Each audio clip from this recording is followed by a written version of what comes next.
हिंदुस्तान में कोई माई का लाल जिहाद नहीं कर सकता। ये मोदी जी की सरकार है, इसलिए कोई भी जिहाद नहीं करे। और जिहाद जिनके दिमाग में है वो ठीक किए जाएंगे। ऐसे लोगों को भारत सरकार नियम कानून कायदा से चलती है, संविधान से चलती है।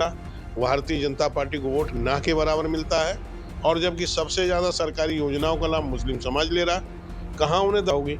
मैं कहता हूँ कि वो SIR चिल्लाते, SIR में वो काम हो रहा है जो जनहित का है, राष्ट्रहित का है, और लोकतंत्र की परंपरा में, स्वच्छ परंपरा में वोटर लिस्ट पारदर्शी होनी चाहिए। इस वक्त मेरे साथ बातचीत करने के लिए उत्तर प्रदेश के फर्रुखाबाद से बीजेपी सांसद मुकेश राजपूत जी हैं। सर, पहले मौलाना महमूद मदनी ने बयान दिया जिहाद को लेकर, अब उनका समर्थन करते हुए समाजवादी पार्टी के सांसद हैं नदवी साहब, उनका एक बयान आया है। उन्होंने कहा कि मुसलमानों के अधिकार जो हैं वो कमज़ोर किए जा रहे हैं, लगता है अब समय आ गया है जिहाद करने का।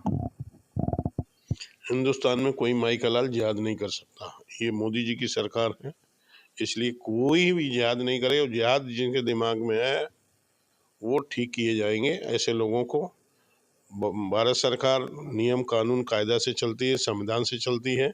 और किसी के मन में जिहाद करने के, तो जिहाद के जिहादियों का उत्तर प्रदेश में देख लें किस तरह से हश्र किया गया, उससे भी उनका हश्र इस हिंदुस्तान में होगा। लेकिन वो कह रहे हैं कि जिहाद का मतलब, तो ये सरकार गलत बता रही है, लेकिन हमारे कुरान में तो जिहाद का मतलब है इंसाफ, न्याय। जिहाद का मतलब न्याय इंसाफ नहीं है। जिहाद का मतलब है आतंकवाद फैलाना, गुंडागर्दी करना। किसी को नहीं कोई लाइसेंस दिया गया हिंदुस्तान में कोई गुंडागर्दी धर्म के नाम पर करे। किसी को भी नहीं कहा गया धर्म के आधार पर आप गुंडागर्दी करेंगे। यदि धर्म के आधार पर गुंडागर्दी करेंगे तो कानून अपने दायरे में रह के काम करेगा, और उन्हें उन्हें ऐसा कर दिया जाएगा। जैसे आप आजम खां देख लीजिए ना, उत्तर प्रदेश में आजम खां बिल्कुल ठीक बर्फ पर लगे हुए, और जो भी जिहाद फैलाने वाले लोग हैं वो बर्फ पर लगे हुए। ऐसे उनका हश्र होगा। हाँ, नियम कानून कायदा, कहाँ मुसलमानों का कहाँ उत्पीड़न हो, कहाँ शोषण हो रहा। हर जगह अपने अपने मजहब के आधार पर पूजा पाठ करने की सबको आज़ादी है। जो राशन कार्ड, गरीब कल्याणकारी योजनाएं हैं, सबसे ज़्यादा मुस्लिम समाज के लोगों को मिल रहा है। भारतीय जनता पार्टी को वोट ना के बराबर मिलता है, और जबकि सबसे ज़्यादा सरकारी योजनाओं का लाभ मुस्लिम समाज ले रहा है। कहाँ उन्हें दबाया जा रहा, कहाँ उनके अधिकारों का हनन किया जा रहा?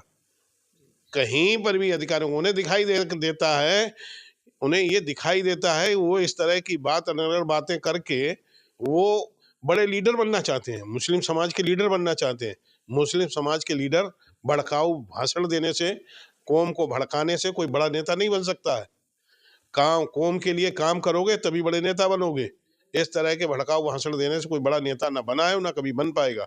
और सरकार अपने दायरे में काम करते, कानून के दायरे में, संविधान के दायरे में काम करते हुए ऐसे लोगों को ठीक करने का मैं तो कहूँगा कि जिन्होंने पार्लियामेंट में इस तरह का भाषण दिया है, कहा है, ये संविधान है जहाँ हम सब लोग संविधान बनाते हैं, और हम सब लोगों को संविधान का संरक्षण करना चाहिए। तो इसलिए तो इस तरह की बात संविधान लोकसभा में बात करी, तो मैं लोकसभा स्पीकर से भी मांग करूंगा कि ऐसे लोगों के खिलाफ में कार्रवाई करी जाए। जी सर, एक सवाल है कि राहुल गांधी जी ने आज पुतिन का दौरा, उससे पहले एक बयान दिया कि नेता प्रतिपक्ष को जो है विदेशी मेहमानों से मिलने नहीं दिया जाता है। मुझे तो ऐसा नहीं लगता है। हमेशा ही राहुल गांधी सत्ता पक्ष पर इस तरह से मिथ्या आरोप लगाते हैं। कभी कहते हैं कि हमारा स्पीकर बंद कर दिया जाता है, कभी कहते हैं हमें बोलने नहीं दिया जाता है, और वो एक एक घंटा वो बोलते हैं, क्या बोलते हैं खुद जाने या खुदा जाने। तो इस तरह का राहुल गांधी जी इस तरह से सरकार के ऊपर ब्लेम लगाना ठीक नहीं है। और कहीं पर भी कोई भी व्यक्ति एक प्रोटोकॉल के दायरा में रह के किसी से भी मुलाकात करने के लिए होगा तो जरूर वो कर सकते हैं, किसी को ही रोका नहीं जा रहा। लेकिन ये परंपरा थी जिसे अब खत्म कर रही है सरकार। नहीं, कोई परंपरा, ऐसी कोई परंपरा भारतीय जनता पार्टी समाप्त नहीं करती है। और रूस के जो राष्ट्रपति हैं उनकी सुरक्षा को दृष्टिकोण रखते हुए तो उस तरह से काम किया गया होगा। कहाँ उन्हें जाना है, उनका कहाँ किन से मिलना है, पहले ऐसे लीडर्स होते, प्रोग्राम उनका ऊपर से चेकआउट होता। जी सर, हम लोग भी कहीं जाते हैं तो हम लोग सांसद बहुत छोटे से एक सांसद हैं, एक 556 में 543 में एक लोकसभा के सांसद होने के नाते हम लोगों का भी अपना प्रोटोकॉल है कि कहाँ मिलना है, किससे मिलना है, कहाँ जाना है। तो ये पहले से ही प्रोग्राम हमारे भी चेकआउट होते हैं। उन्हीं प्रोग्रामों में लोग ये कहते नहीं वहाँ भी चलना है, उनसे भी मिलना है, तो एक तो कार्यक्रम मिनट टू मिनट जिनके कार्यक्रम होते तो बीच में टाइम दिलाना या देना लेना, ये पहले ही उन्हें इस तरह की बात करनी चाहिए। जी, एक अंतिम सवाल सर लेना चाहूँगा कि एसआईआर को लेकर जमकर हंगामा हुआ, पिछला सदन भी बर्बाद हो गया। ऐसे में अब सरकार ने जो है तारीख तय कर दी है, 9 और 10 दिसंबर को जो है इस पर चर्चा होगी। लेकिन विपक्ष सवाल अब भी ये कर रहा है कि इतना समय बर्बाद करने के बाद, पैसा बर्बाद करने के बाद, उसके बाद सरकार आखिरकार मानी है चर्चा करने। नहीं, पहले दिन से ही पिछली बार भी लोकसभा स्पीकर ने और हमारे संसदीय कार्य मंत्री ने भी, दोनों लोगों ने कहा था, माननीय प्रधानमंत्री जी की तरफ से भी बयान आया था कि सरकार हर पॉइंट पर बहस चाहती और सदन में रह के बहस करें, हम उसका जवाब देंगे। लेकिन कहीं पर भी विपक्ष को सदन चलाना नहीं, सदन को व्यवधान पैदा करना है। जो लोग सांसद लोग जैसे तैसे किसी का क्वेश्चन आवर आता है या अपने क्षेत्र की समस्या उठानी है, लेकिन ना किसी को क्वेश्चन आवर्स का समय बर्बाद करते हैं, 0 आवर को भी नहीं चलने देते हैं, सदन को नहीं चलने देते हैं। ये एक उनका रह गया कि हम लोकसभा में संख्या हमारी जरूर कम है, बहुमत में हम नहीं हैं, लेकिन हम सदन को हम चलाएंगे तभी चलेगा, ऐसा संदेश वो प्रदेश को देना चाहते हैं। तो मुझे लगता है कि वो उसमें सफल भी होते हैं। लेकिन सरकार पहले भी चर्चा करना चाह रही थी, आज भी चर्चा करने के लिए समय दिया गया है और सरकार चर्चा होगी। मैं कहता हूं कि वो एसआईआर चिल्लाते, एसआईआर में वो काम हो रहा है जो जनहित का है, राष्ट्रहित का है और लोकतंत्र की परंपरा में, स्वच्छ परंपरा में वोटर लिस्ट पारदर्शी होनी चाहिए, ये वो भी चाहते हैं। ये तो निर्वाचन आयोग का काम है और निर्वाचन आयोग काम अभी भी कर रहा है। भारतीय जनता पार्टी की सरकार ने, उससे पहले भी निर्वाचन आयोग निष्पक्ष रूप से पारदर्शी। लोगों की मौत भी हो गई, दबाव में उन पर कहा जा रहा है कि बहुत प्रेशर है। ऐसे में विपक्ष इसको लेकर लगातार सरकार पर हमलावर है। ऐसा किसी बीएलओ पर कोई प्रेशर नहीं है। मैं तो देखा है कि हमारे यहाँ उत्तर प्रदेश में जहाँ जहाँ समाजवादी पार्टी, आजमगढ़, कल आजमगढ़ में 100% हुआ है, वहाँ कोई बीएलओ नहीं मरा है।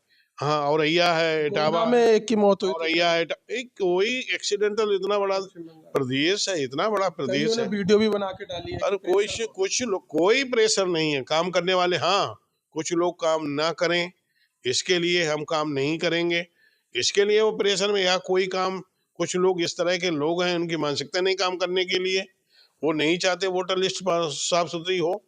कहीं किसी तरह से कोई मृतक लोग हैं, उनके वोट निकाले जाएंगे।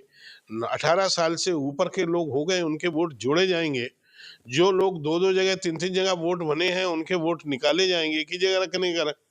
तो इस तरह से जो लोग बाहर के लोग हैं, वो भी अपना आधार कार्ड वोट बनवा लिया है, उनका भी परीक्षण करना है। ये निर्वाचन आयोग निष्पक्ष पारदर्शी, लोकतंत्र में हिंदुस्तान ही विश्व में सबसे बड़ा देश होने के नाते लोकतंत्र सबसे मजबूत जो है वो हिंदुस्तान का ही है, और वो इस वजह से है कि यहाँ पर निर्वाचन आयोग निष्पक्ष होकर कार्रवाई करता है। यहाँ कोई भी ये कह दे कि हमारा वोट नहीं है, उसका वोट जुड़ेगा और वो अपने साक्ष्य तो, अपने डॉक्यूमेंट्स तो देने पड़ेंगे। अब कोई बांग्लादेशी आ जाए, कोई पाकिस्तानी आ जाए, वो कहे हमारा वोट नहीं है, तो उनका वोट किस आधार पर जुड़ेगा? ऐसा हिंदुस्तानी जो भी है, उनके पास डॉक्यूमेंट्स है, मैं गारंटी दिलाता हूँ उन सबके वोट बढ़ेंगे। बहुत बहुत धन्यवाद सर। तो देखिए, हमारे साथ बातचीत करने के लिए थे बीजेपी सांसद मुकेश राजपूत। फिलहाल इस वीडियो में बस इतना ही, बाकी खबर देखने के लिए देखते रहिए पॉलिटिशियंस इंडिया न्यूज। धन्यवाद। अगर आपको हमारा वीडियो अच्छा लगा तो हमारे चैनल को सब्सक्राइब करें, हमारी वीडियो को लाइक करें, शेयर करें और ऐसे ही देश की तमाम बड़ी खबरों के लिए जुड़े रहें पॉलिटिशियंस इंडिया के साथ।